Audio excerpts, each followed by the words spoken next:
مسیح کے زندہ اور جلالی نام میں آپ سب کو سلام۔ آج ہم حزقیہ بادشاہ کی بائبل سٹوری دیکھیں گے۔ اگر آپ چینل پر نئے ہیں تو چینل کو سبسکرائب کریں اور بیل آئیکن کو ضرور دبائیں۔ آئے ہم اپنی ویڈیو کو شروع کرتے ہیں۔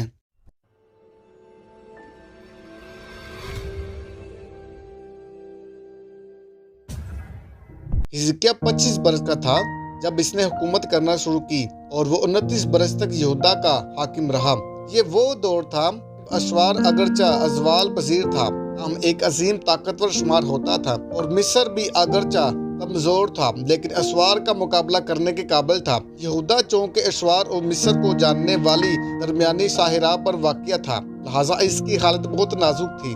حزقیہ کا باپ آگز ایک بدکار بادشاہ تھا، لیکن حزقیہ خدا سے ڈرنے اور اس پر بھروسہ رکھنے والا بادشاہ ثابت ہوا۔ اس زمانہ میں ہر طرح مشکلات اور خطرات نے سر اٹھا کر رکھا تھا، بس حزقیہ کو بعض لوگوں نے اصلاح دی کہ اشوار کے خلاف مصر سے معاہدہ کیا جائے، جبکہ دیگر نے اشوار کی بالادستی کو قبول کرنے کا مشورہ دیا تاکہ مصر سے محفوظ رہ سکے۔ عیسائیہ نبی نے حزقیہ کو کسی بھی غیر ملک پر انحصار یا اس کے ساتھ اتحاد کرنے سے منع کیا۔ برسوں بعد جب حزقیہ بیمار پڑ گیا اور قریب المرگ تھا تو اس کی سابقہ وفاداری کے باعث خدا نے اس کی زندگی میں 15 برس کا اضافہ کر دیا۔ دوسرا سلاطین میں لکھا ہے کہ اس کی صحت یابی پر بابل کے مردک باولول نے اسے مبارکباد دینے کے لیے سفارتکار بھیجے۔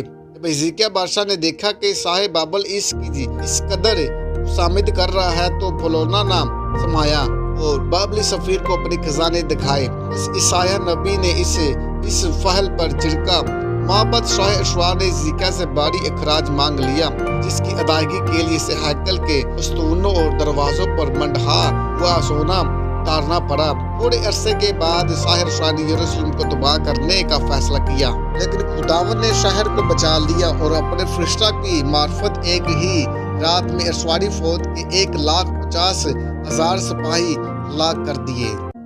اگر آپ چینل پر نئے ہیں تو چینل کو سبسکرائب کریں اور بیل آئیکن کو ضرور آن کریں۔